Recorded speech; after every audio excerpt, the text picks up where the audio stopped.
Hey guys, welcome to part 3 of 90 Films 90 Days. We're going to be going from days 32 to 45 today.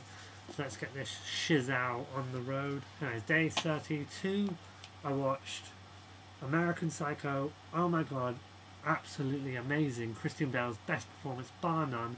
Didn't know what to expect. Just was so shocked and in awe of how amazing this film was. Is that a raincoat? Yes! Yes it is! You know what I'm talking about if you've seen it. Won't spoil the ending, but it was fucking amazing. This was 10 out of 10, the big 1-0. And then, day 33, yeah, watched Wes Craven's The People Under the Stairs. Not what I expected, but still really good.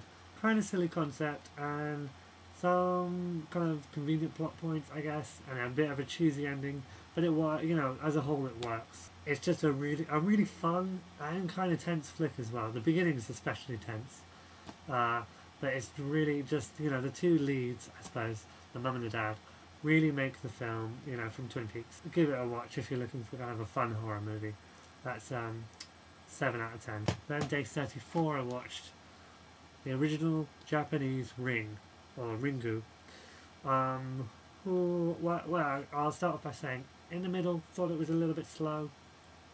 But otherwise, very creepy, very tense, very scary, and doesn't use gore, doesn't rely on gore to sort of say, oh, look at the scary thing. It just works. And the ending. Also, if you're going to watch this film, don't do it alone, in the dark, and the cat's not even in the house. She's outdoors. Don't do it.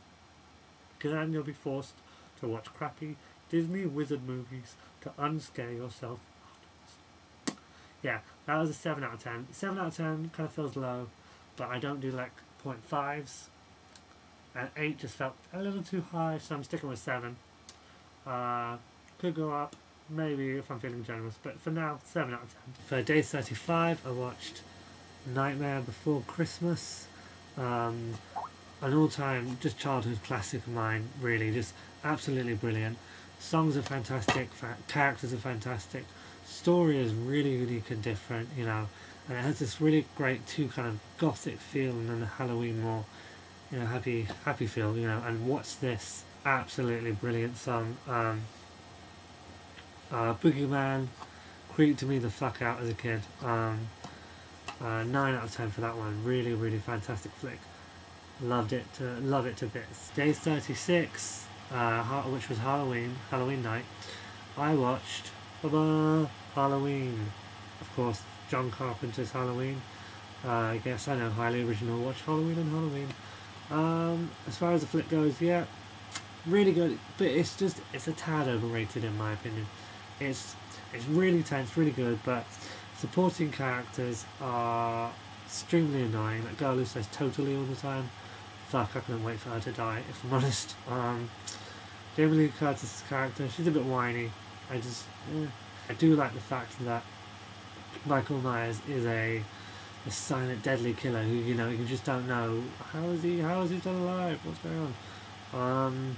But yeah, really tense. The Halloween theme is so good, and it's just, you know, filled with some good scares, and definitely sets the staple for the slasher franchise. There's definitely that psychological element of Michael Myers.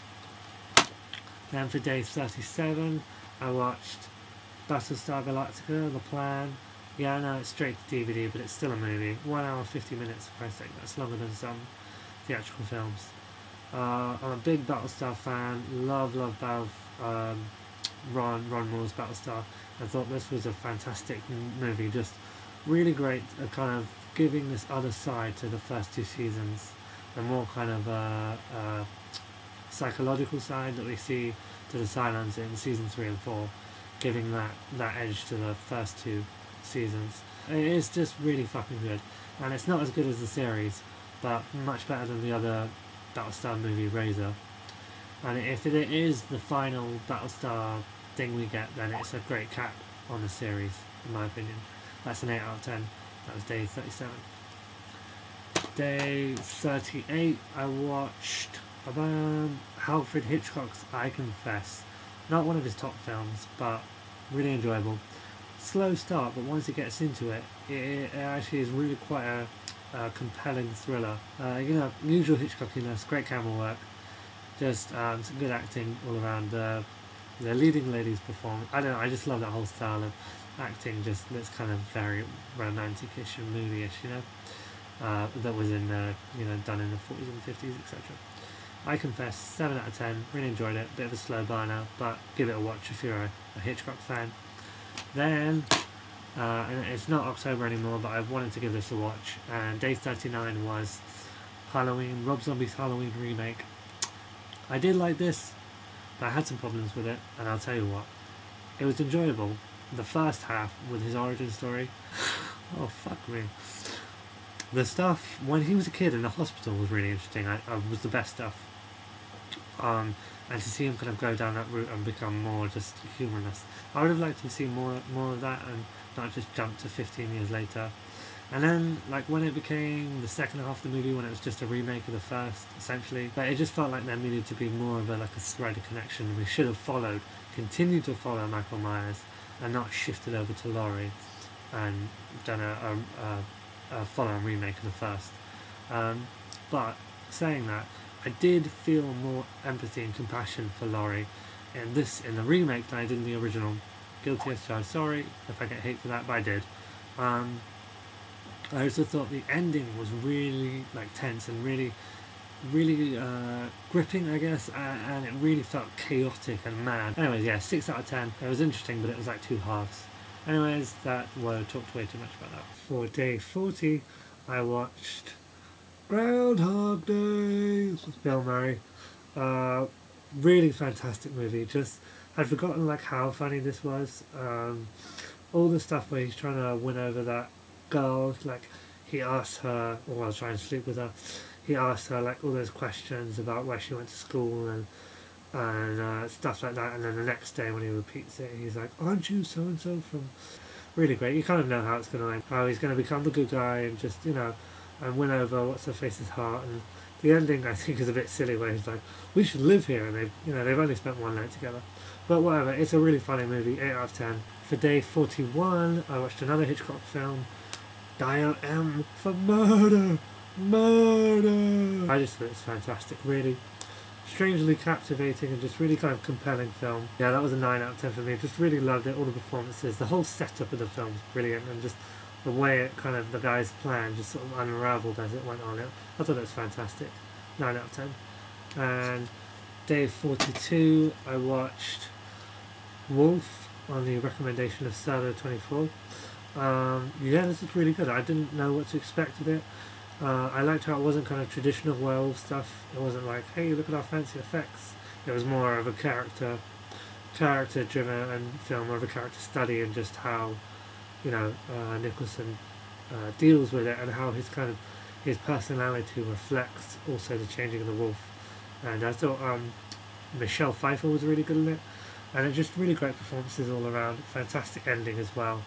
Just really great flick. 8 out of 10. That was Wolf. Then for day 43, I was in a superhero mood, so I decided to go back and revisit only my second viewing, The Dark Knight. I know people kind of either think it's the best film ever or utter shit, and my opinion of it had kind of dropped since I first saw it. And it's better to view it without all the hype as well. I still think it is an amazing film. It's not the second coming, but it is just absolutely fantastic. Everybody is on top form. Yes, Batman has a lisp. Oh well. Heath Ledger's amazing. Aaron Eckhart's amazing. Everybody's, Maggie Gyllenhaal way better than What's Her Face from Dawson's Creek. Brilliant plot. Does run a little long, but just really probably the best Batman film and my second favourite superhero film. And that's a 9 out of 10. Dark Knight, it is still brilliant. I don't care what anybody says, whoever bashes it, I think it is superb. Then continuing, sorry for block tip notes by the way, then continuing the superhero theme, for day 44 I watched Iron Man. I did a review for this today for the real DVD watchers, so I'll link to that in the side, but just really fun flick, not perfect, but Robert Downey Jr. is great. He is Tony Stark, and it's a lot of fun, and I can't wait to see what they do with part 2. That was an 8 out of 10. And then finally, for day 45, today I watched Hellboy. I think the plot is kind of a bit all over the place at times, and you know, some things are a bit like, wait, how did they do that? But otherwise, really fun. Ron Perlman is on top form. He is Hellboy. You know, great supporting characters. The dad from Arrested Development, can't remember his name right now, is a great, and you know, fantastic dialogue. Just really works, and it's just a really fun movie. Not perfect, but I like it a lot. That's a 7 out of 10 for day 45. Hellboy. This has been me for 90 Films 90 Days Part 3. Peace.